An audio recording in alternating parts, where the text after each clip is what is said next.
Aaron, you're muted.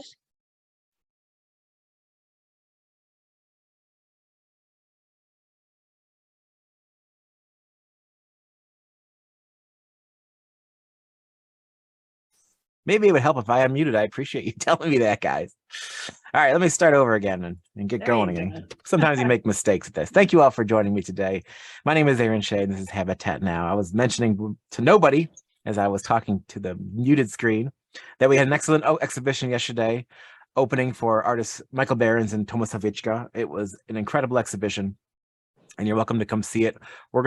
We did last week a tour of Michael Behrens' show, which we're going to refilm soon. And then also you're going to see a visit to the show in our gallery at the end of this presentation. So without further ado, let me go and take over your screen and start again. And thank you for the warning about me being muted. It happens sometimes in these Zoom worlds. So first and foremost, our Glass Coast weekend is planned for February 23rd to the 26th. Write that down, please. We look forward to seeing many of you down in Sarasota, Florida. We're going to be held, our exhibitions are going to be held at the Ringling College of Art and Design Studio A, Lab A, where it was last year. Founder Ferdinand Hampson has curated two shows about pioneers in the contemporary glass art world and legends, who are people who are making incredible moves today. And a third exhibition, which you know now will be something exciting. With something called gravity bound art, which is art that is not in the digital realm, of artists who are pushing art in the future in physical artwork. And then also we have a solo exhibition of German artist Wilfried Grutens. So it's going to be an incredible experience. So February 23rd to 26th. The Glass Art Fair is still online, so make sure you have checked out that website. We're still adding work and things are selling out that site daily. It is an amazing opportunity to have this exhibition in its third year, so check it out. And the glass tour that Ferdinand and Kathy Hampson are organizing with Sue and Al Weiner is filling up. I think we're getting close. So if you want to travel, if you're up for it, and travel to Europe and visit some amazing studios and institutions, they've been doing these trips since the 90s. There's no better place to go experience glass, and it's a life-changing event. We are inviting more and more artists to our Glass 51 exhibition, which is in June of next year, tying with the GAS event. I've talked about this a couple times. It's going to be the place to be. We're moving our international into June, so if you've been to one of our exhibitions, tell your friends. You're all invited. Live in the gallery right now, we have the Diana Clayton and Stephanie Trenchard exhibitions that are both on display and incredible. And as of yesterday, we have Adrift, which is Michael Behrens' exhibition. Check out our Zoom last week to see his walkthrough and talk. We did a Q&A. It was a lot of fun. Next weekend is our winner, one of the winners of last year's NGG, Morgan Peterson. She will be next Saturday. She is an incredible artist and a talent for the future. And then, of course, this upcoming Friday is our Masterworks auction. There are 71 pieces up for auction that will be sold to the highest bidders, subject to the reserves. You can bid on our Masterworks site, which is linked on our website. If you have any questions, let me know.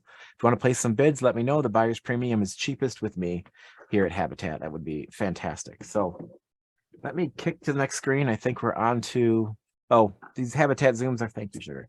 These Habatat Zooms are recorded. And for those of you who haven't seen any, check out our YouTube page, share them all you like.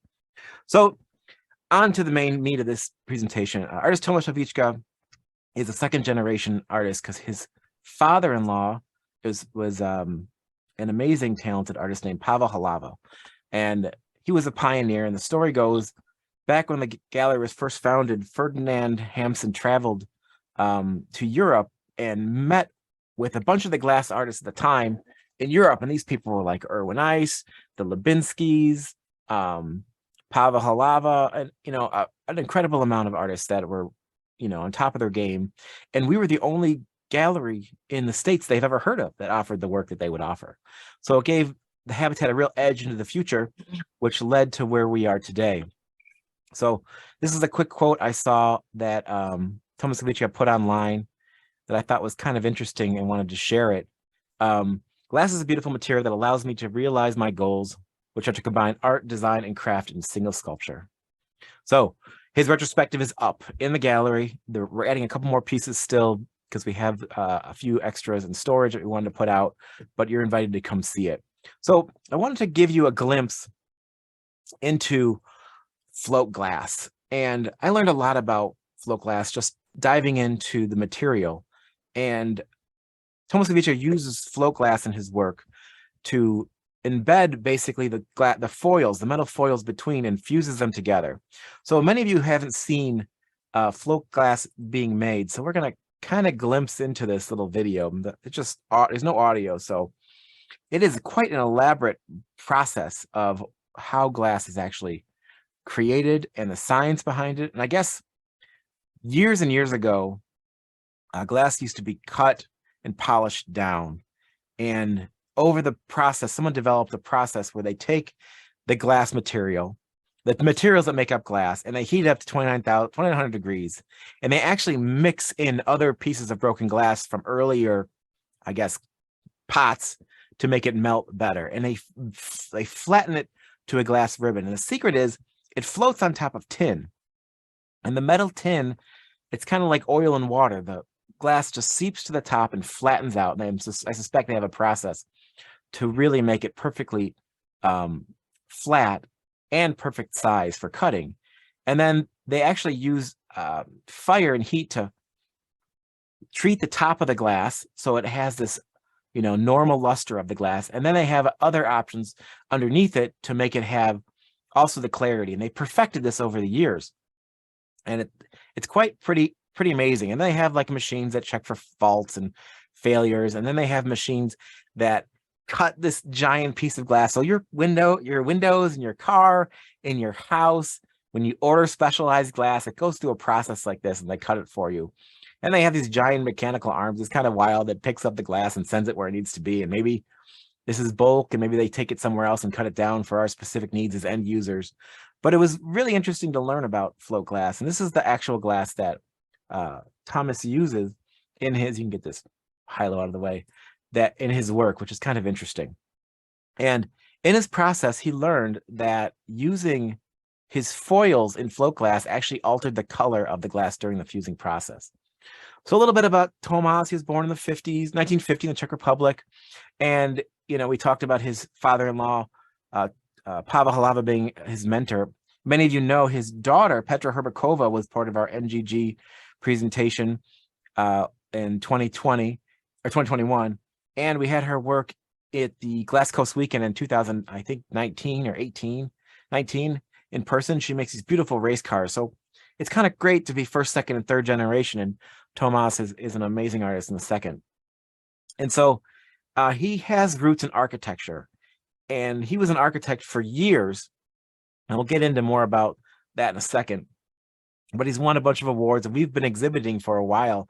And I guess, here's something about him. Until 1990, his architectural job was designing panel apartment and civic buildings for Prague. They were state contracts in the state architectural office. So I asked him if he had any drawings or any, details about his time in architecture, because I've heard about it so much. And this is 30 years ago, and he does not have anything, not a single thing. So I thanked him anyway for trying to share with us. This is a piece in the exhibition called Keg, which is one of my favorites. So the story goes, the foil that he uses in his work was actually found by his father-in-law, Pavel Hlavicka, his mentor, because Pavel Hlavicka went to Japan and brought back some silver and gold leaf, which was commonly used in Japan in art and in glass. If you know Hiroshi Amano's work here at Habatat, he uses the foil work on the glass. But the foil was not suitable for Pavel Hlavicka's process, which was lamination of objects together and polishing. So Tomas Hlavicka took it and he wanted to try to fuse it in his glass. And after many experiments, he found that the silver remnants in silver crystal glass from Glassworks didn't work. But he found out that float glass worked. And it changed the color of the foil, which was kind of wild as he made his sculpture. And then this was decided to be his style. He kept going with this. This was his aha moment where this foil would become his style. He said he uses gold, but when he needs differences between one layer and the next, you can see them as you walk around. You can see the different layers. And he described this as a tall sandwich of glass and silver. And they're put in the furnace and baked at 800 degrees in a mold. And then from there, it's cut and polished to make his objects. And he makes sure that they look like magical things. And he had some color to them and stuff like that. So let's see anything in this content here that's interesting. Oh, his first exhibition in the States was actually held at Habitat Galleries in Florida back in '97, when the galleries are still more working like as one entity. And we've had exhibitions of his, I guess, in 2003, 2004. We've shown him at SOFA many, many years. We've been a long time fan of Tomas's and been part of our Habitat family. So this was a quote, Ivo Kren, from the curator from the East Bohemian Museum in Pardubice, Czech Republic. There's only one person in the world who creates using these sculptures, layering, fusing flat glass plates, embedding them in oxidized silver foiled patterns. Each is a masterpiece, each is one of a kind. The glass shapes crafted by the artist are monumental, with elements of simple elegance. At the same time, they attract attention like charming and mysterious jewels. Many of his works deservedly won International Modern Studio Glass Awards. So we'll kind of cut through some of the works that are on display. This is a piece called Cesano 2, which is, I guess, a type of Italian drink. And I see Steve is on this talk, and Steve is a big fan of this work. We'll leave it at that. It's a beautiful piece. This was actually sent to us for a show we had called the 12 Jars, and it's about 36 inches tall, maybe 28 inches tall, somewhere really tall, representing celebration in the style of his work. It's totally different from what you're going to see from the rest of his pieces, but I love the fact that he took this challenge and had fun with it. Cathedral, one of my favorite pieces. You can see the foils in the glass at different layers and the clarity on top, laminated together using his father-in-law's style mixed with his own, creating stunning objects. These have done really well too. We've had these, I guess you call them like rectangle type vessels. We showed them for the first time, I think, in 2019 in Glass Coast Weekend in Sarasota, and they sold well. They're quite beautiful. They need to be placed lower in your home so you can see in them, because from the sides they kind of disappear. But once you place them, they're remarkable. Here's another one called Membranes, and these are both in the gallery in the exhibition. You should come see. Look at the foil detail deep inside of that piece. It's so alive. It's just a wonderful work. This is another one of our favorites called Cradle. It actually rocks a little bit, but the weight is so intense that it doesn't move too much. But it has the clear pieces on the side, and then his long strips of foil down the middle. A form he's well known for, almost as much as the boat forms, but is a wonderful work. Sometimes he gets inspired by something a little fun. He created 2 sculptures that are birds. This one is actually called Bird, and it's actually 2 pieces, a bottom piece and a top piece that sit on top of each other that fit together, creating the height of 10 3/4. If you love the animal life in the world and inspired by nature, you have a little bit of Hlavicka's foil work mixed with these laminated dark pieces, and the second piece is Dove. It's just a stunning piece. Both of these are in the exhibition. It stacks on top of itself to give it quite a presence. So you're seeing like formal sculptures like vases and shapes you're familiarized with, and then he has some fun. You'll see some penguins. I think they're coming up real soon too. This is a nice piece, giving you an idea of how he can mix the casting process of glass, cut and polishing with little foils on top. This piece is called House, a nice modest piece, 9 1/4 deep in scale, about 5 1/4 tall. Very, very fun and very, very well priced. And then here's another fun piece. This is called Pet.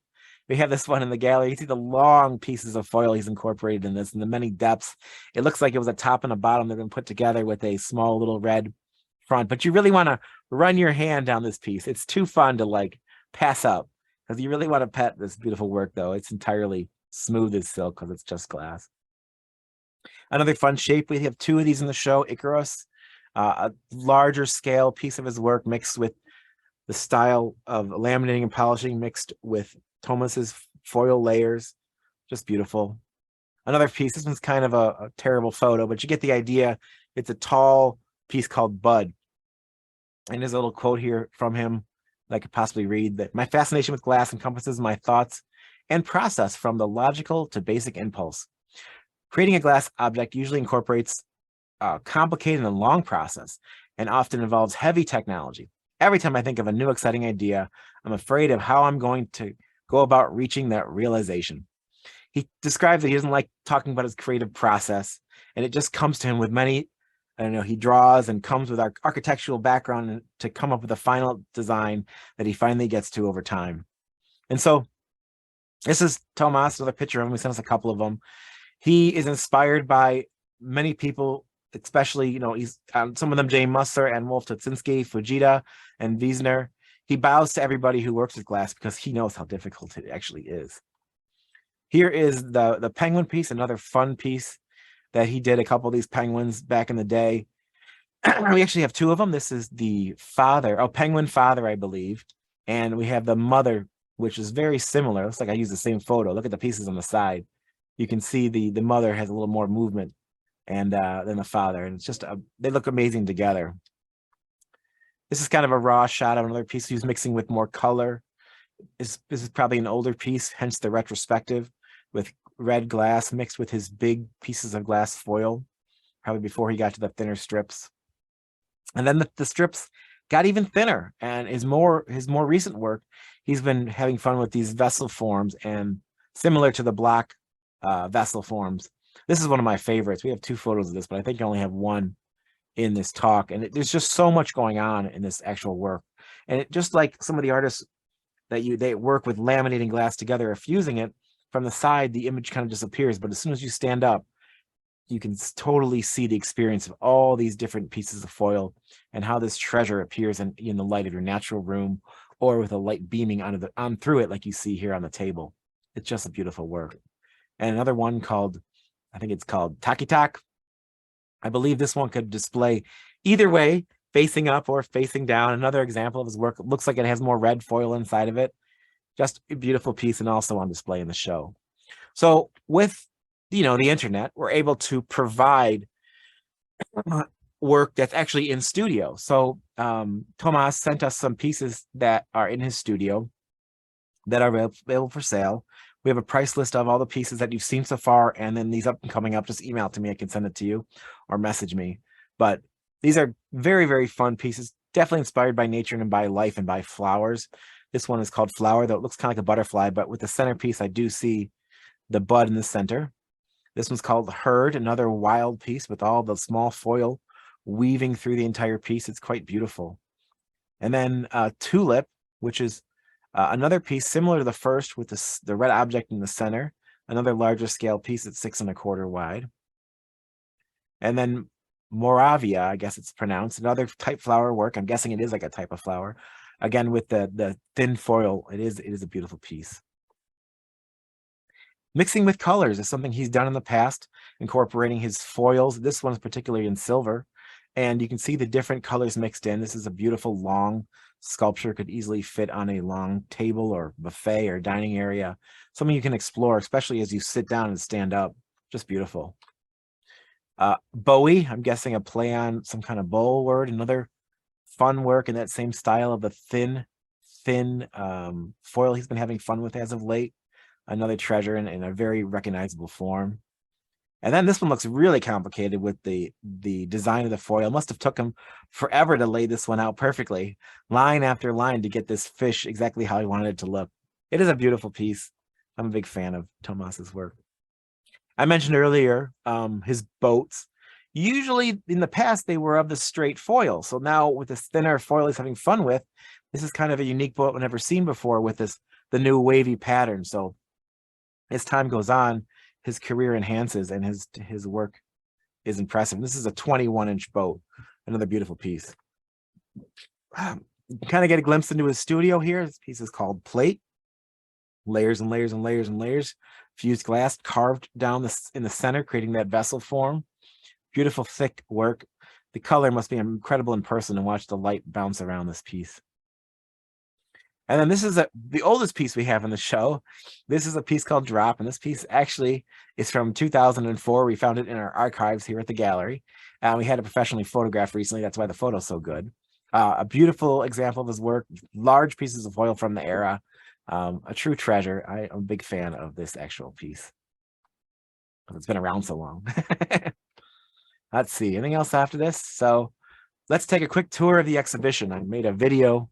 Hopefully it will load and we can start it off, and you can kind of get an idea of what it looks like in the gallery. So pardon, this is a cell phone video. I did the best I could, but I think it'll give you an idea of scale and an idea of, I'm going to mute it, of what the show looks like. So This is in a dark area of the gallery as you walk through the main room, and you can see each individual piece. It's about a 4-minute video. So if you have any questions about the works, or you want to see this video, I can email it to you. It's sitting on our YouTube page. But this is the cradle piece that's up on display that we talked about in the exhibition.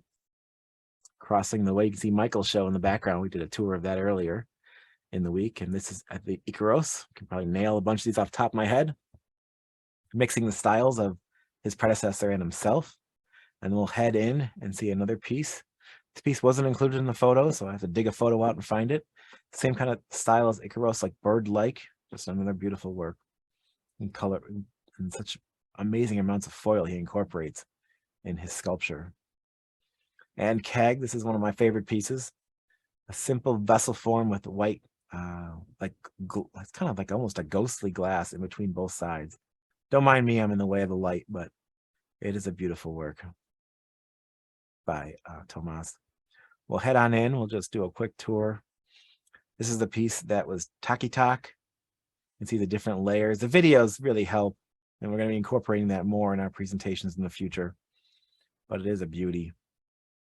Look at all that fun foil in there. Lots and lots of layers. This is bird. You can see the two layers. You've got to clean it a little bit. Let's let some dust on the side or handprints from placing it, but it is a wonderful work, and large in scale. Luckily, it's in 2 pieces, so it's easier to place than just deadlifting it as one huge sculpture. These are the vessel forms that we talked about, just something newer he's working on along with the other vessel forms. Very geometric, very precision, lots of precision in his work. Here's our 2 penguins, penguin father, penguin mother. I think the one on the right is the penguin father, and the one left is penguin mother. I think the size difference is like 1/4 of an inch, but don't they look incredible together? That is unmistakable. They are just stunning. I got a little detail-esque zooming up in the foils. And I don't know, like there's different colors of foils, I'm guessing. So I've heard that different temperatures of the fusing process affects the foil. In some cases, I've heard that even changes the color entirely in the float glass that he uses. Another piece, I think this one's called Sediment. And then we can head over to Dove and see this work here.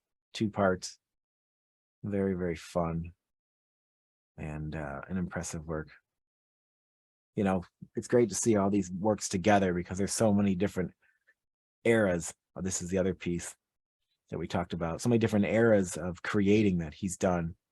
And it's an amazing experience to see these all live and in person.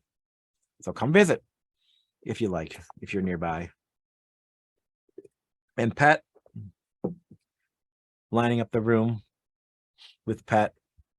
Just wanna pet it. Another beautiful piece by Tomas and House right here in the front.